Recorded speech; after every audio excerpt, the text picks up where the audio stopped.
first homework, and like there are 4 problems. So this one I plan to guide how to solve it tomorrow. It's like another kind of graph decomposition, and you will see how we use it today. The second and the third one is quite basic, and it's mostly about like just to check if you understand the definition. Not quite. You need to think about something, but it will not require too much new ideas. The fourth one is non-trivial, and you can, like, I might just read the problem to you tomorrow, like what is the problem, so that you make sure you understand the problem, but I try to make it as complete as possible. Yeah, so there are like kind of 6 steps to solve this one, and you can try. Okay, and if you can solve it like with a good solution, like so maybe the deadline might be in 2 weeks or something. I did it like it's not serious deadline, so just submit whenever you are ready. But maybe I just expect you to finish in 2 weeks, and I will set up a grade scope so that you can submit. And if your solution is really good, then I will put it as a example solution, and you get an extra credit for it. Okay. So like what we have seen so far, like we have learned about flow expansion and cut expansion, and like today we will really prove that the 2 notions are just really similar to each other. Okay. So the setting is this, right?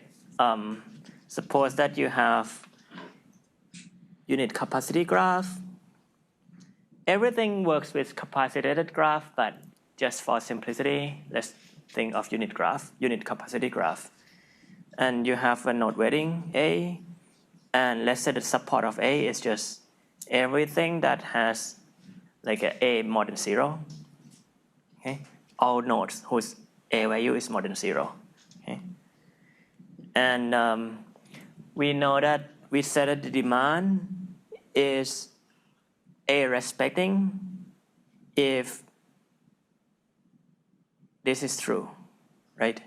For all x, the degree of x in D is at most AX. Okay. So this is like A is like a budget for each node, how much each node can receive or send a demand. Yeah. Okay. And just to recall, like a cut expansion, we said that A is cut expanding if the number of edges crossing each cut, for all cut, there is none empty. Yeah, if the edges for each cut is big compared to A from both sides. Okay. And A is flow expanding if every A respective demand can be routed with congestion 1/5. Okay, that's just what I want to recall, right? And what we're gonna prove is just these 2. If A is flow expanding, then A is cut expanding, and vice versa. If A is cut expanding, then A is also something like almost phi expanding. Like you lose it by something like, oh, it should be log here. Log of support of A. Okay. So which means that A is log phi over log n, at least flow expanding. Okay. That's what we want to prove. Okay. And what we're gonna use as a tool to prove this, one is linear program. I need to ask you, like, how many of you have never seen linear program before? Okay. Yeah, I try to just, like, it's quite intuitive, but you see it today. Yeah. And if thing doesn't make sense, just ask. Yeah. Okay. And another tool is low diameter decomposition that I mentioned that it will be in the homework. Okay. This approach is quite nice because it actually leads to some new result that I just finished writing up last night, actually. So I might mention it. But there is another approach. Another approach is based on something that is a bit more general and maybe a bit deeper. It's called metric embedding. Okay? So it's like you have some metric.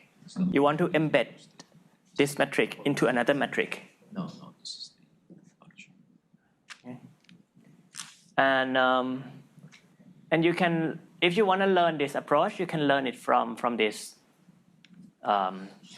these lectures in my previous course. Okay. But today we're gonna learn this approach, and you learn this nice decomposition too. So yeah. Okay. All right. So we see this, like, let's prove one direction, right? We saw this direction last time, but I just gonna repeat quickly again. Okay. If A is flow expanding, let's prove that A is cut expanding. So what we need to do, well, to say that A is a cut expanding, we just need to say that look at any cut, there are a lot of edges crossing it. Okay. So fix one cut and assume without loss of generality that A of S is less than the complement. This you can assume. And we must show that then the cut crossing S is big. How big? This big, which is this. And what we would do is just like, okay, let's try to prove this, right? So I'm just gonna define one demand D, such that it respect A. Okay. And then since it respect A, this demand will be routable with low congestion. Okay. And I will define these demands in such a way that the total demand from S to the complement is as big as AS. This is the total demand from S to the complement, which is summing over all demand from S to another side. This is AS. And it's easy to define this demand. Okay? One way is just like define it like this. It's just some way to define it, but there are many other ways. For example, let's say this is like, let's say I have this AS here, and this is like A minus A of V minus S, right? I just define demand like by some kind of greedy matching. Like I need to send this demand by one, just try to match it with some guy here one. I need to send it this guy too. This guy one, just match it to this guy. Or like, suppose that the node weighting is like this instead. Let's say 2, 2, 2, like this. Then I might just say, okay, match this 2, and this is 1, and then I can go to this or here, doesn't matter. So like just create some kind of meshing so that everything here is used up. Make sense? So it's just easy to define the demand such that the total demand from the smaller side is as big as AS. So just fix that demand. And we know that this demand can be routed in G with low congestion, with congestion 1/5. Well, then let's look at like how to route that. Like let's look at the flow that route this demand with low congestion. So when you look at that flow, then exactly AS unit of flow will cross the cut. And across the cut, it will have this much congestion at most. Okay. So it means that like if you look at the cut, this is of this size, and you increase the capacity of each of this guy, like the capacity of each of this guy is 1/5. This total capacity, which is like this over 5, is enough to send AS flow across it. So it just, if that's the case, it must mean that the total capacity here is enough for AS. So this side is at least this side. And then we are done. Okay. It means that we successfully prove that this is at least AS 5. Oh, and we fixed that AS is smaller than. Yeah, right. Would we need to consider like, or I guess it would be just symmetric, right? In a way. Yeah, symmetric. So if we really just start with S and assume with our loss of generality that like AS is smaller than this. If not, just consider the complement. Yeah. Okay, any question about this direction? What's delta x? Say again? What's the delta? Oh, delta of S. Delta of S is the number of edges crossing. Oh. Yeah. Yeah. If there is any notation that was not clear, please ask. Like yeah.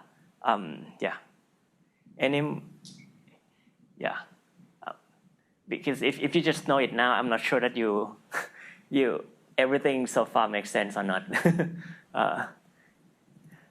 Yeah. The delta, is it the same as just the capacity of the edges crossing the cut? Or? Yeah, the capacity. Yeah, so usually I think of delta as like the size of the boundary. Oh. Yeah, so if the graph is capacitated, then it would be capacity of this thing. Yeah. Okay. More questions?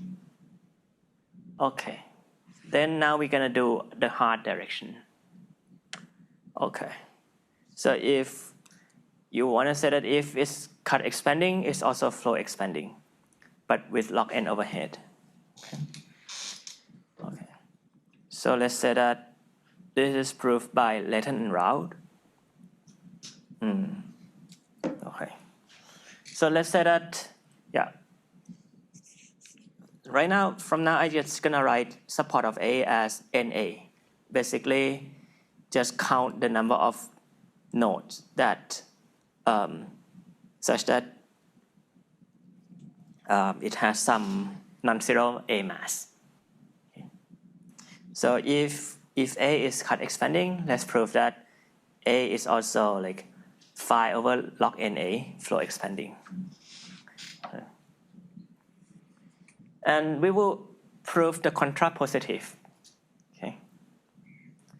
That is, if A is not flow expanding, then it's not, that is like, it's not cut, if A is not flow expanding, then A is not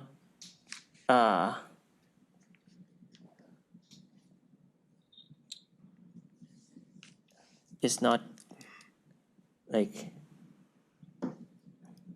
cut expanding. But if A is not phi log n cut expanding, then it means that there exists a sparse cut with respect to A. Okay. So this is the direction that we want to prove. Like, if for some demand you need large congestion, then there must be some sparse cut. So intuitively, this makes sense, right? If you want to send some demand and it has large congestion, there must be a bottleneck. So we want to prove that there is a sparse cut. How sparse? Like phi with some overhead log n here. Okay. And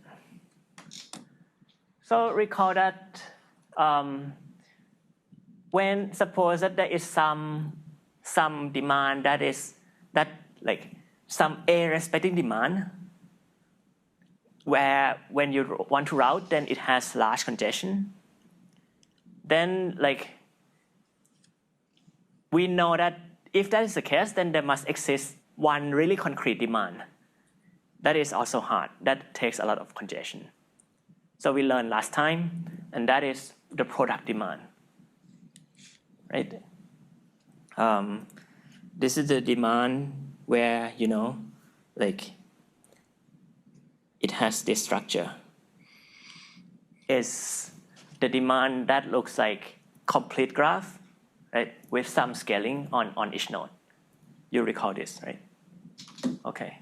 So we learned last time that the product demand is the hardest demand among all demand that respect A. If any demand that respect A have large congestion, then product demand will have large congestion too. Okay. So yeah, we show this.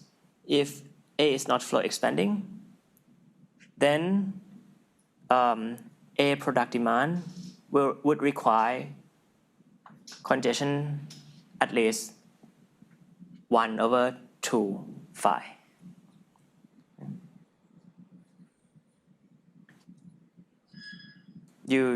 I hope you're good with this, right? We have this, okay? Okay.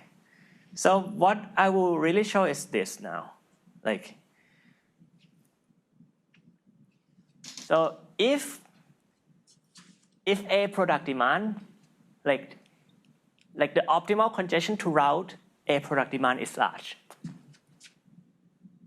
I ignore the factor 2 here because it's constant factor anyway. Like you just change the parameter so that it works. Yeah. So if A product demand has large congestion to route, takes large congestion to route, then there must exist a sparse cut. So it's enough to prove this. And any question about this? So we would just have to prove this lemma to connect the proof? Yeah. So and up to now, you need to be convinced that once you can prove this, then we are done. Then it means that like if A is not flow expanding, then there is a sparse cut. But that, yeah. Is the optimal congestion, it should be strictly greater than 1/phi, right? Yeah, yeah. Also for that, in the higher sentence, it should be strictly greater than 1/2 phi? Yeah, right. Good. Yeah. Yes. Thanks. Mm-hmm. So are we good with this? Like we know that, okay, we start with the fact that A is not flow expanding. Then if it's not flow expanding, then basically product demand of A takes large congestion. We know this for sure. Yeah. And if A product demand has large congestion, takes large congestion, then we want to show that there is a sparse cut. How sparse? Like phi log NA. Yeah. That's the goal. All right, so we want to prove this. And now the idea is to the idea is to write this as an LP. Okay, the linear program. Okay, so let me explain this linear program. Okay. This is it just says that, okay, I just create a variable fp for all path p. For all path p, I create a variable fp of that is at least 0, not strictly at least 0. So think of this as the flow value on the path p. Okay. And okay, maybe I try to tell you first. What's the point of this? The point of this is like this is a linear program, which is something that looks like this, that capture what's the best congestion to route the demand, the product demand D. Okay.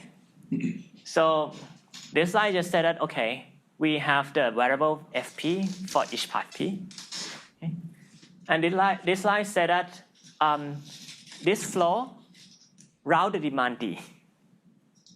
Right? So for every pair UV, if you sum the endpoint, like if you sum over all paths where the endpoint is UV, then the total flow here is the UV. So this just said that The flow routes this demand. exactly, flow routes D. Exactly. And what about this? What does it say? What does it mean here?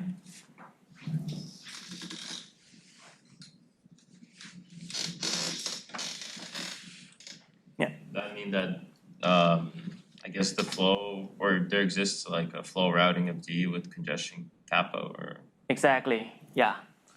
Like the total flow value on this edge, on each HE, is at most kappa. And right now the capacity is unit, so it means that the congestion is at most kappa. Okay. So congestion of F at most kappa. And what we want to minimize is kappa. We want to, like, so if you solve this program, it means that you would find the flow, like you would find like how to assign F, right? So that the congestion is minimized. Okay. would we need this to, I guess, find the most optimal congestion that our flow can route, or? Yeah, we'll like that. What if you solve this thing, right? It would return like a F and kappa, such that the kappa is minimized, and also you know F. With some flow, right? Or? Yeah, you get a flow too. Yeah. Okay. Right. Okay. But so this is like some, like if there is a way to route this demand with congestion at most 10, then you like this. If you solve this thing, you would get the flow with congestion at most 10. Okay. And one good fact is that, by the way, like any linear program, you can solve it in polynomial time. Okay. So this is something that you can solve actually. Okay. But by the way, like now with our assumption, we assume that the best congestion to route this product demand is at least 1/5, more than 1/5. So we know that no matter what, like the best solution for kappa here is more than 1/5. So in the primal formulation, so we want to minimize kappa such that there exists some flow F such that this constraint is satisfied, right? Not Yeah. free flow F. Yeah. And then so the flow F doesn't appear on the right side on the dual. No. Yeah. Okay. Yeah. Okay. So now there is a notion of dual LP. Okay. So this is gonna be, okay, actually I should write LE at least 0 for all E. Okay. So dual LP is just like the LP such that it has like a really good relationship with primal. I cannot like, so I encourage you to, if you want to learn what is dual LP, like I send you some material. There is some video that I teach. Yeah. But so the key point that you need to know is just this. If you have primal, like op of primal, then like if you try to find the optimal solution for primal, right? So this is the objective. Like think of primal as like the best congestion, the best kappa. It will be the case that op of primal is the same as op of dual, which is this objective. Is it always the case, or? It's always the case.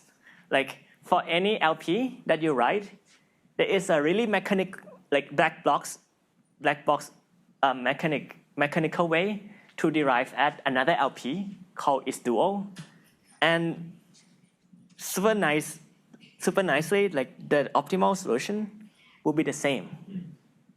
And not same solution, but the value will be the same. Okay. Let me read this LP just so that you let's interpret this first. Okay. So this is the LP such that you have a variable L for each edge, LE. So think of this as the length of each edge. Like it's like you assign some length value to each edge. Yeah. And the total length is at most 1. When you sum up, the total length is at most 1. Yeah. And the goal of this program is to assign the length function such that the total length is at most 1 and you try to maximize this thing. What is this? If you forget this thing for a moment, think of this as 1 for all 1. Okay, and yeah. So what is this? This is like the distance with respect to length L, UV. If this is 1. So it's like you try to maximize the distance, total distance, summing over all pairs. You want to maximize the distance. Like you cannot maximize it too much because the total length is like is at most 1. But how to assign like the length so that the total length for all pairs is big. So let's see one example just so that you get the more intuition about this problem. Suppose that the graph is like a clique. Okay. And a clique with this dumbbell, like with this edge.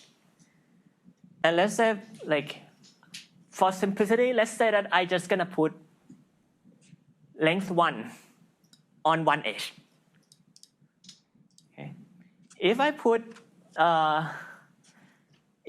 like length 1 on this edge inside the clique, okay, then the distance between this pair will be 1, but every other pair will be basically 0.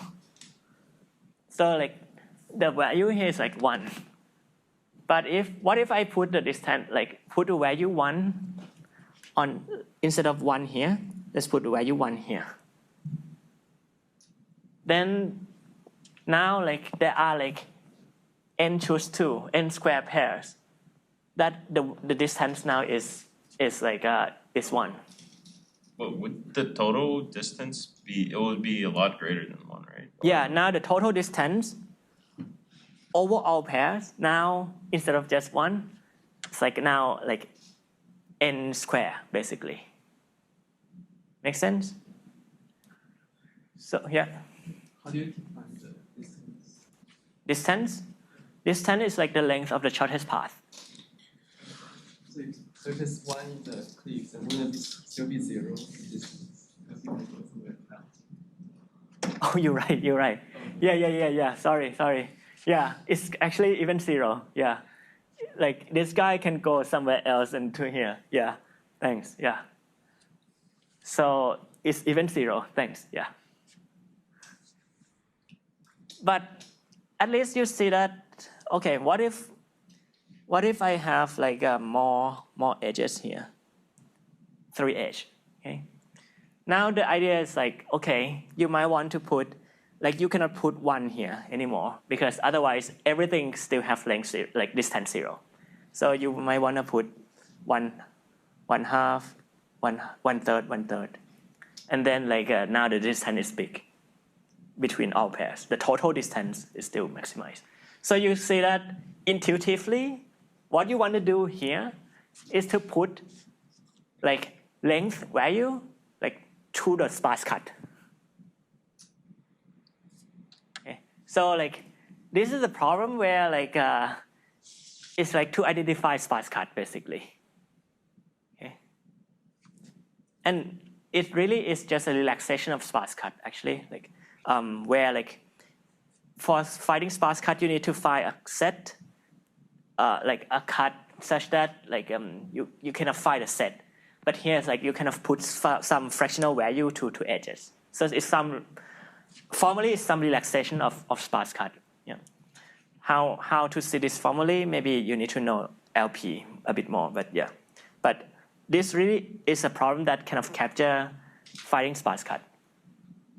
Okay. Why these two? So I claim that, okay, I hope now that you get the intuition, at least you understand how to interpret these two problems, the primal one and the dual one. Okay. And like how to see that these two linear programs are dual to each other.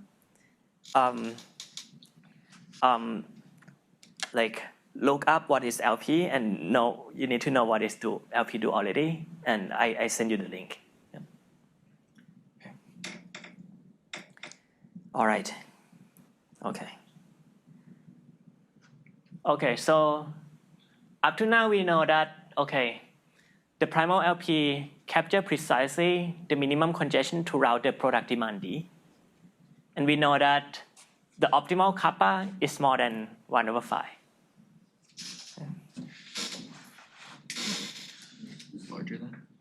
Larger than, yeah.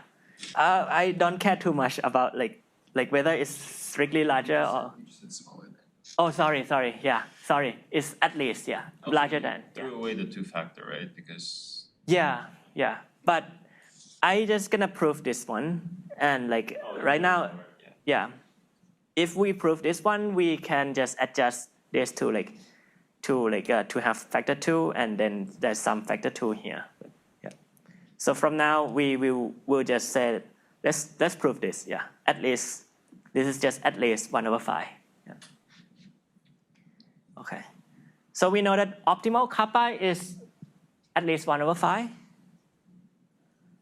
And by the LP strong duality, the optimal solution of this fact here is called strong LP duality. This thing, it means that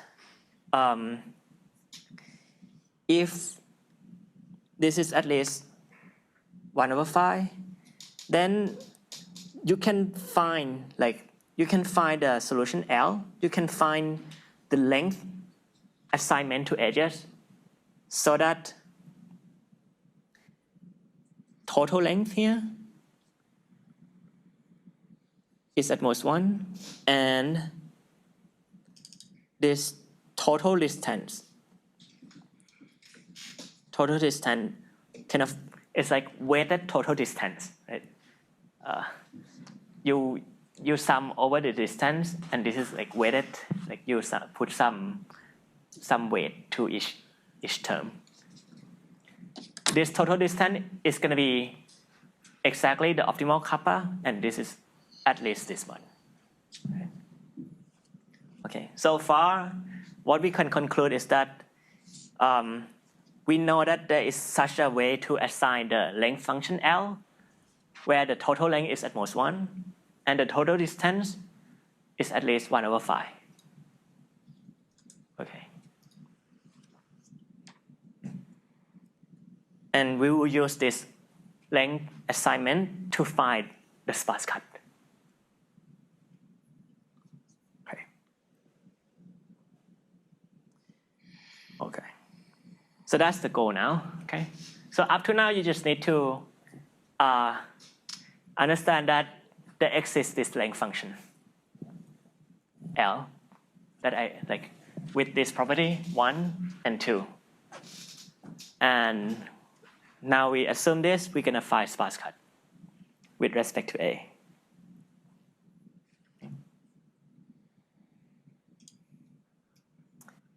Are we good? Okay. So now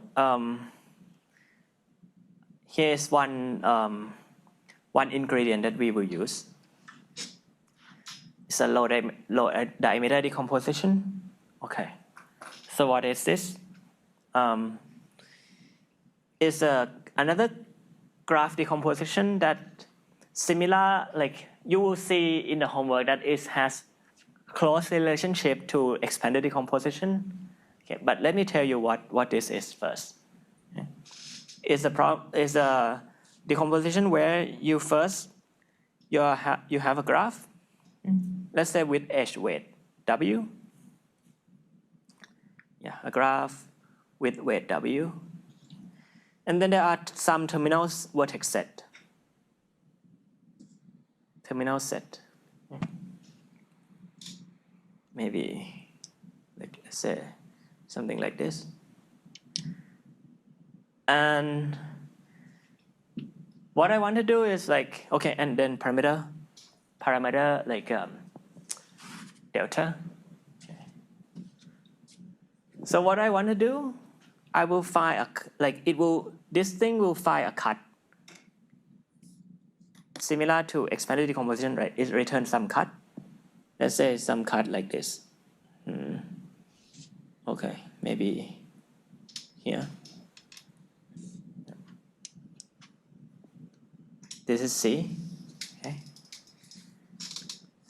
And it will be the case that, first of all, C is small. The total weight of C is not too big. How small? Like something like total weight. This is like a total weight. Okay? Sum over all weight. And this is the total weight of C. Okay? The total weight of C is something like total weight of the graph over delta. And at the same time, if you look at each component that contains C, that contains something from T. This is T. Okay. Each component that contains which is from T, this component will have diameter at most delta, and diameter is just maximum distance. Let's say this is a component U, right? Then it's maximum, maybe let's call it K, component, max UV in K, distance UV with respect to the weight. Yeah. Sorry, I have a question. So in the dual problem, what is the distance between U and V? What is like dist L? That's the length of the longest path in L or what? The length of the shortest path. The shortest path. Distance, yeah, like distance is like the length of the shortest path with respect to L. So the dual is we wanna create some function L and we assign a weight on each edge. And then the distance between U and V is the shortest path in L. Okay, so shortest path where every edge in that path has to have a non-zero length? Like so. The length assigned value is 0 to an edge? At least 0. So let's look here. Assign the length at least 0 on each edge. And this thing is like the length of the path. The length of a path P, if this is like a P, and suppose that this is 0.1, 0.2, 0.5, then the length of this is like a sum over all. Yeah, like this thing. Yeah, and then distance with respect to L is like minimum length path, min all path from U to V path. Right, and this is like a length of P. Okay. That's it. Okay. So intuitively the dual is we want L to be like dispersed across edges like sort of like as evenly as possible sort of? No, we really want to put the like. Yeah, good. We want to spread every pair like as much as possible, but how to achieve that? We need to put L value on the sparse cut. Oh, okay, so the dual is optimized when L basically identifies like the bottlenecks in the graph. Yeah. Okay. Okay, it's a little, okay, it's hard to. Mm-hmm. Good. Yeah, it's important to interpret this. And yeah, any more question about this? Okay. All right. I'm going back. Okay. So let's understand this graph decomposition, right? It's a graph decomposition where like you have a graph, you find a cut, and such that every component that contains some terminal has small diameter. Okay. That is pairwise distance. Pairwise distance between every point here is small. It's at most delta. The component that has nothing, don't care. I don't care. The distance, like the diameter, can be big. But the one that contains the terminal, it has small diameter. So that's one. So the smaller the diameter, it means like the stronger the cluster is, right? Okay. But at the same time, like you have that you only need to cut only small fraction. So if you want the diameter to be really small, then the cut size might be a bit bigger. So it's a trade-off.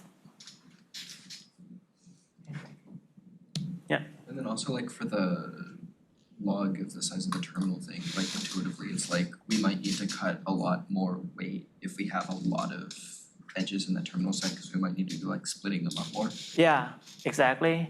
If there are more Or vertices in the terminal side. terminals that you need to care about, you kind of have a bit more overhead here. Yeah. So this log n here will be basically like our log n, the overhead at the end that we need to pay. Yeah. Okay. So question about this object. Okay. So it's similar to expanded decomposition, like like if you think of delta as 1/5, for example, then this would be like cut 5 fraction of the total weight, and then the diameter here is like 1/5. But actually, like you can prove that any phi expander has diameter something like log n/phi. So I will ask you to prove this connection in the homework. Yeah. Okay. So okay, good. But right now, like how to prove this, we omit it right now. I guide you tomorrow, and you do it formally in the homework. Just need to understand the statement now.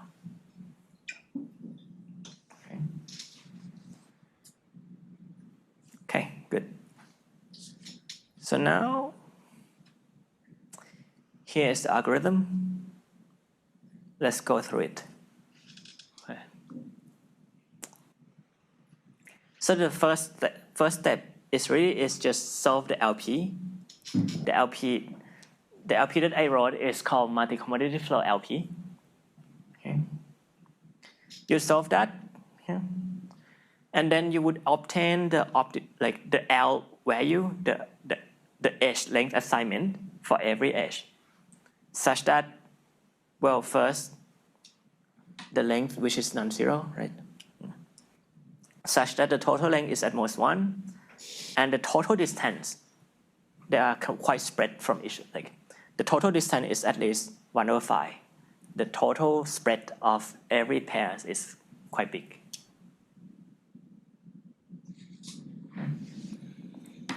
So that's just like, you now think of this graph where you have the weight L.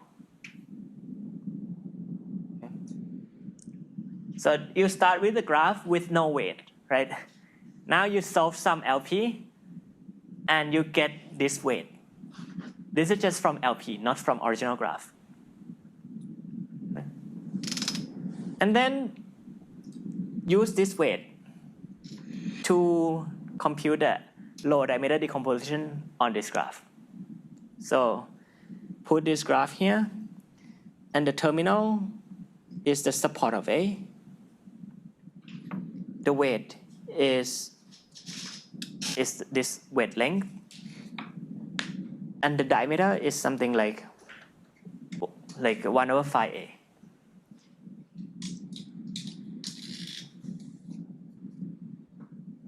Okay.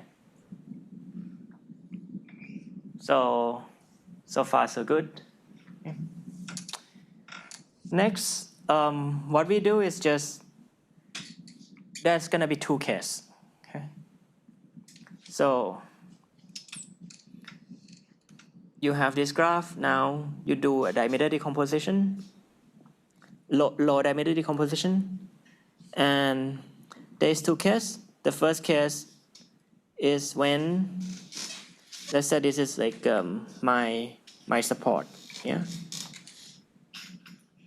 This is a set T, or? This is a set T, and we set the set T to be the support of A. Yeah. Okay. And the first case is when you, let's say this is a cut C, right? And suppose it is the case that for every component that contains some blue dot, some terminal, the total mass of the component is not too big. Okay, so are we good with this notation? This is just a sum, the total A mass and the total A mass on the component. Like, meaning that if you look at the component U, if you sum over, like only the blue dot have some A mass, right? If you sum over the A mass here, it's not too big. Okay. Okay. Another case here is when For example, maybe it looks like this. Let's say that this is like okay.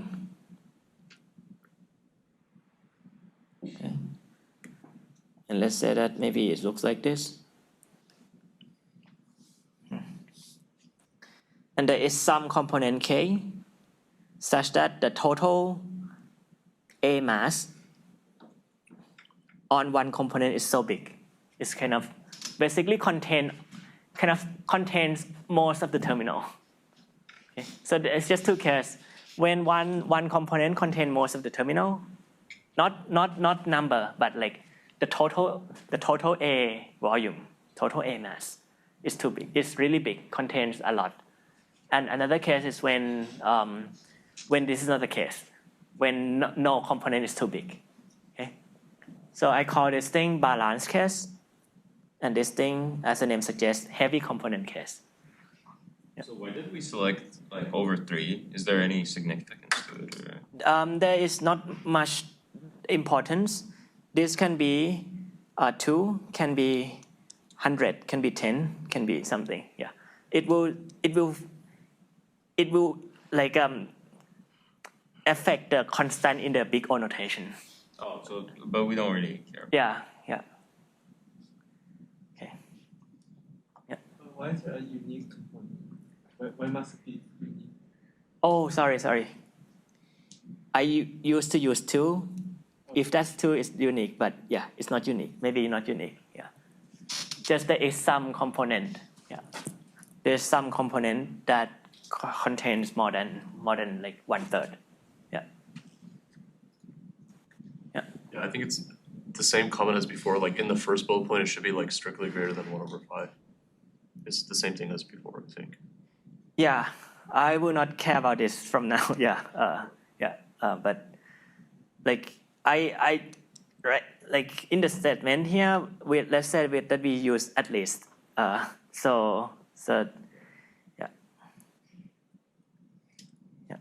yeah, I will be a bit sloppy with this strict thing because we kind of work with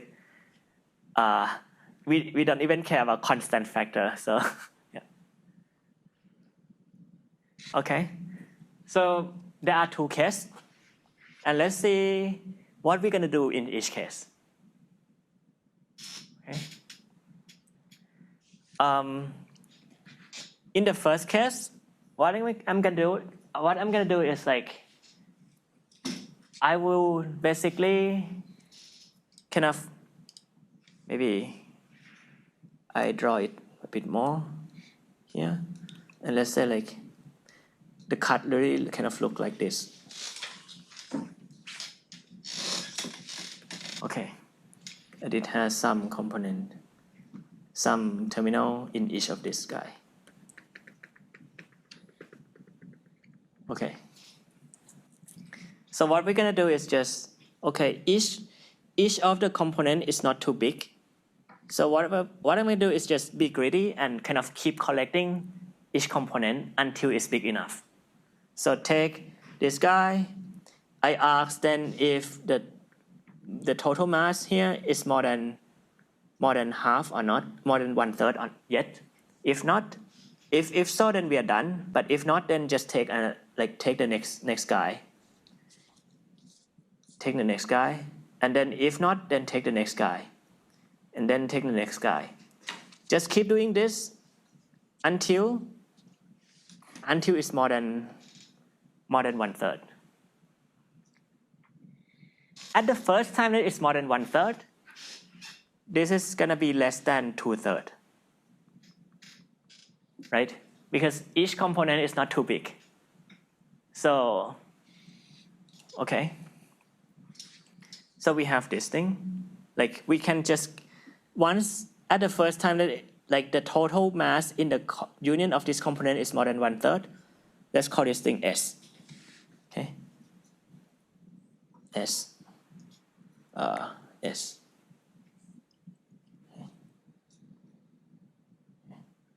So S is just the union of the components such that it's balanced. It's not too big, not too small. It's kind of almost half, basically. And I'm gonna claim that this S is our sparse cut.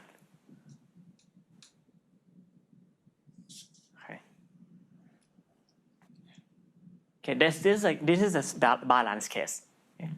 Are we clear about what to do in the balance case? And if in the heavy component case, I'm going to do something called sweep cut. I tell you how. Yeah.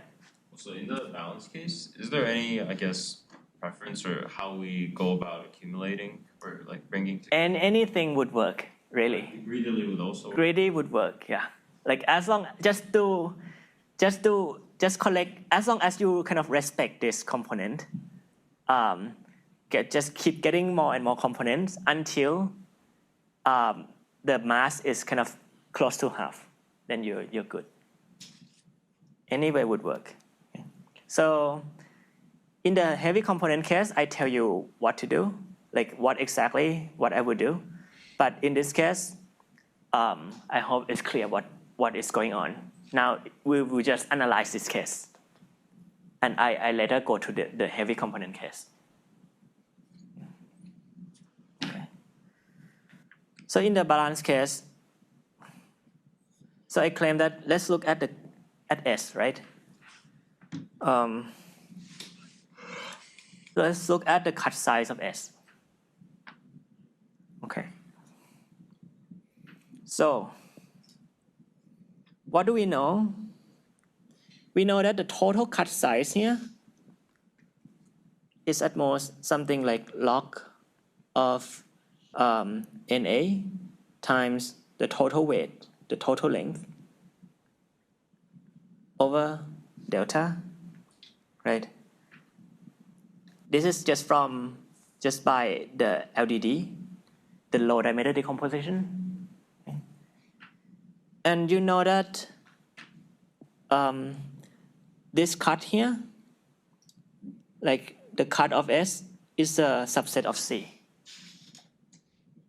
right? Because if you choose your cut to be this thing,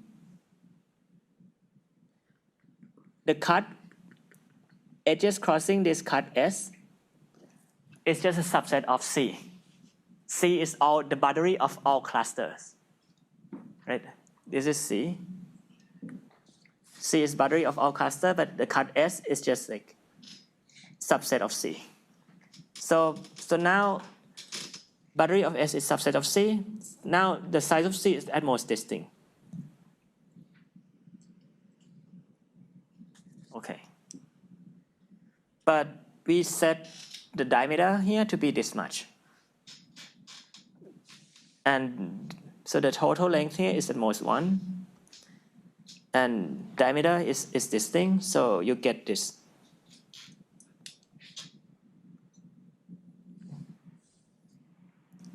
So now you get basically O of log n, O of phi log NA. But now what's A here? This is the total size of A. Total size of A. But total size of A is basically close to, like, these two are within the same factor. Like total A and A on S side and A on the complement, right? Because S is kind of balanced. Like both sides here is like kind of not too small. It's within like at least one third of A, of the total A. So this is like within factor 3, and then I just rewrite, and then I get this. Okay. So it means what? Okay, question about this. Yeah. So is it equal? In the last time, is it equal to or is it like greater? It's within, like there's big O notation, so yeah. So there's some constant factor. I ignore 4, and here we might pay another factor 3, and yeah. Okay. Yeah. So delta is 1/5 times A. Yeah, this is 1 over this thing. So it's quite small, I guess. Delta is you can think of delta as something really small. Like it's something like 1 over A. Yeah. But you know, like the total length of the graph is quite small too. Yeah. The total length, the total weight is 1. Yeah. So everything is tiny. Yeah. Okay. So up to now, we just get that the cut size of S is something like 5 times log n compared to A from both sides of S. So that's basically, it means that S is like 5 log n sparse cut. Okay. So here we are done. Like on the balance case, we successfully get a sparse cut. Okay. So now let's do the heavy component case.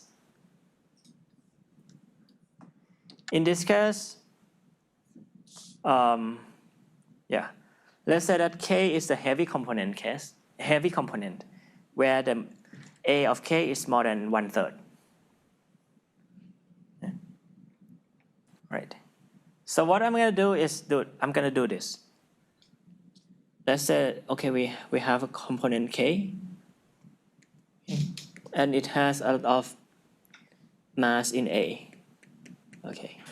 There's something outside too, but most of the thing is in A.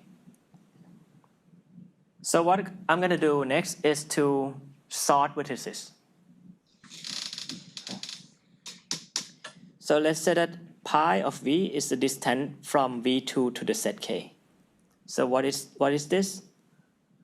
This is like, you know, a minimum distance from V to every node, like minimum over all K in K. It's like the fastest way to go from V to some node in K. Okay. That's the distance from V to K. So let's say that's I call it pi of V. Okay. So basically, kind of like pi of, for everyone in K, like pi of node in K is going to be 0, right? Because it's already in K, so you don't need to move anything. And now there's going to be like, so we're going to kind of put pi value here for some node, like, and the V1 is going to be the guided vertex from K. Like maybe V1 is here, and maybe V2 is here, V3, and so on. And then like everything in K here is 0. If V is in K, then this is 0. So I just sort vertices according to the distance to K.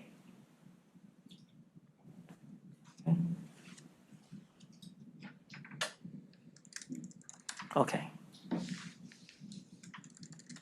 Are we good?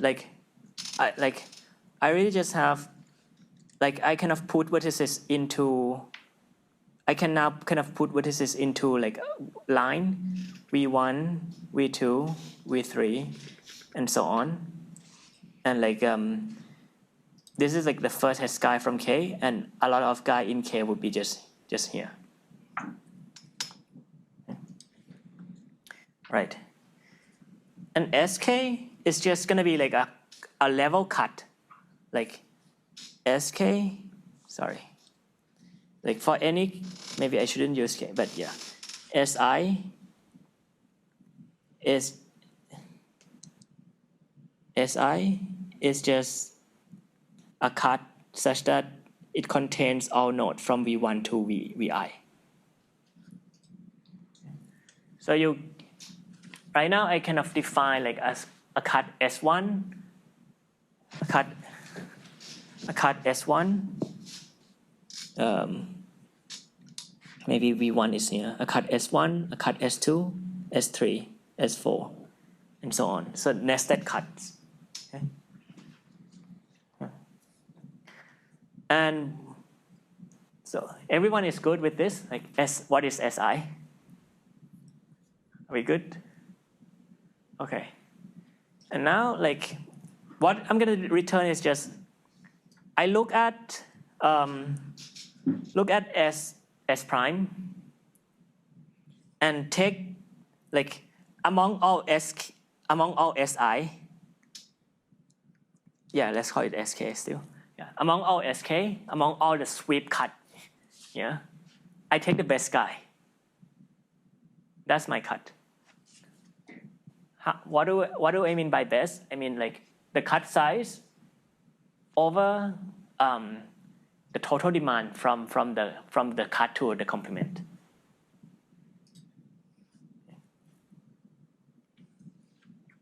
And I claim that this is going to be my sparse cut.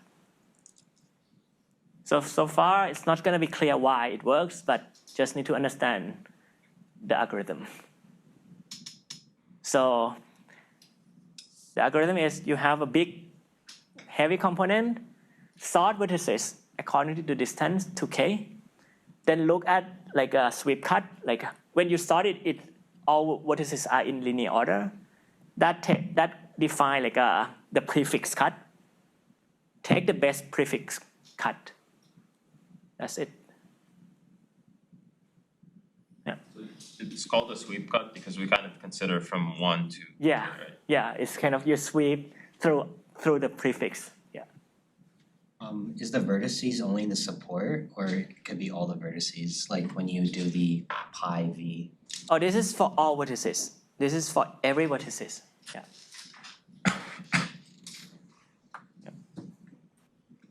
Yeah. Even if the node, which is this is in the support, but even if the node is not in the support, it still have some distance to k. Yeah. So this is for every node. Yeah. Good. Okay. All right. So let's analyze this. Okay. Let's see why this is correct. Okay.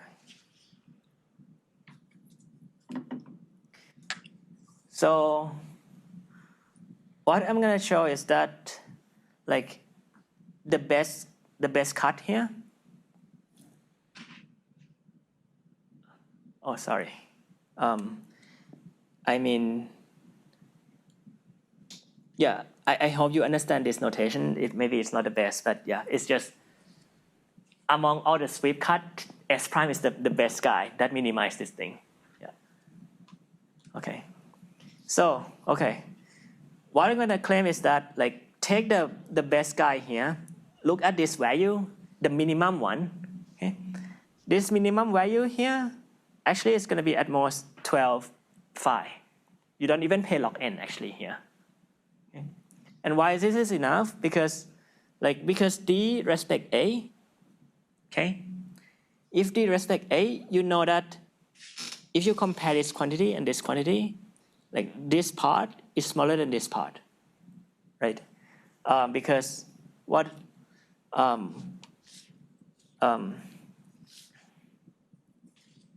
yeah, you can verify this,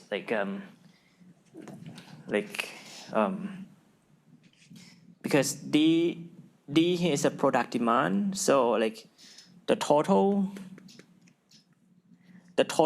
demand from the SK to V minus SK is just gonna be kind of at most this thing, this total demand is at most both of this thing.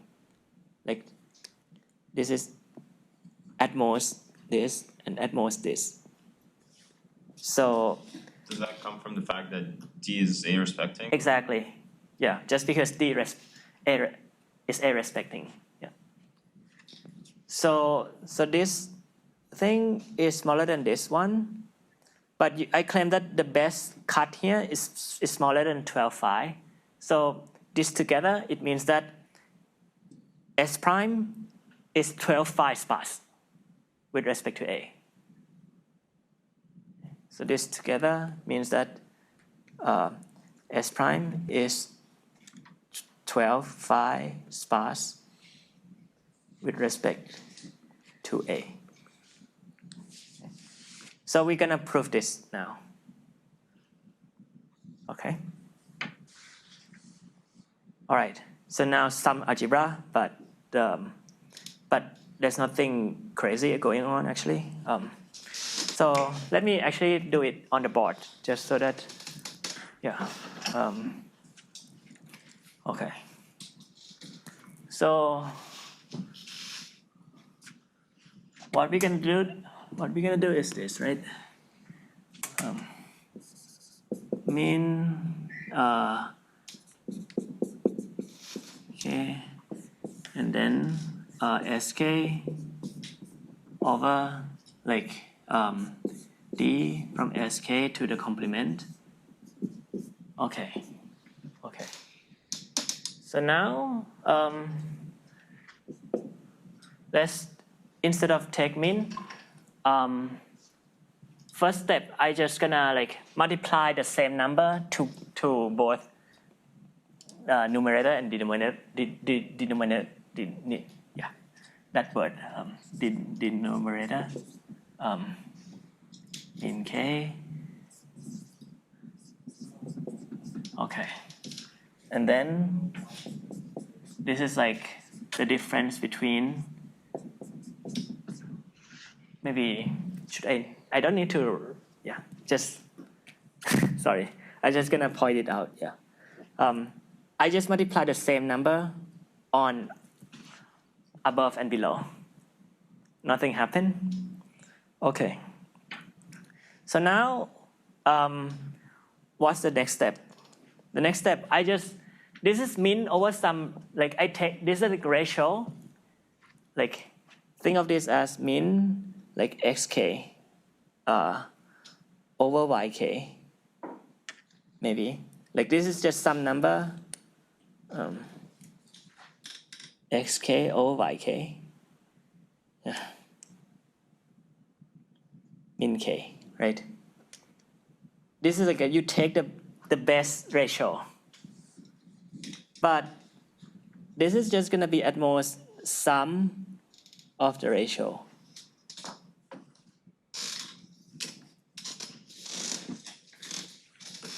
So it's kind of easy to see if maybe I write it like this. This is x1 up to xn, and this is y1 up to yn. This is gonna be at most, at least min I xi yi, because this is kind of an average thing, and you kind of take the best pair that has the minimum ratio. Okay, so I hope this is good with you. I will not prove it formally. Okay, so this is what happened in the second step. Okay, just take the sum on both sides, on both above and below.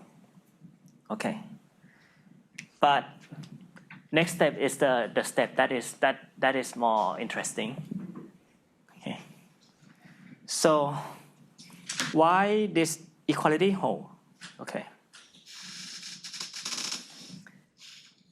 let's look at maybe one edge UV. Okay, and let's see how much this edge contribute to this one. Okay. It's gonna contribute on when you consider this cut, and this cut. Like, so, right? So what do I mean here? So let's see. Like, this edge only appears in the cut sk when sk is kind of between the endpoint of the edge. Like you ask when this edge appears in the cut. So if if you consider this cut S1, this HUV is not in the cut, so it will not contribute to this term. Okay? So it only contributes to the cut where the cut is kind of between the endpoint of an edge. Okay? And for each cut that it contribute, how much does it contribute into this? It's just it contribute 1 to this one, and then multiply by the length here, which is like the length here. Okay. And for this cut, the contribution is this length. And for this cut, the contribution is this length. So you see that the total contribution of this edge to the sum here is just exactly the total length, the total difference of pi on the endpoint of U and V. You see this? So once you see this, it just means that you just look at the contribution of all edges to this guy. It's just exactly summing over, you just sum over all edges, the difference of pi value on the endpoint.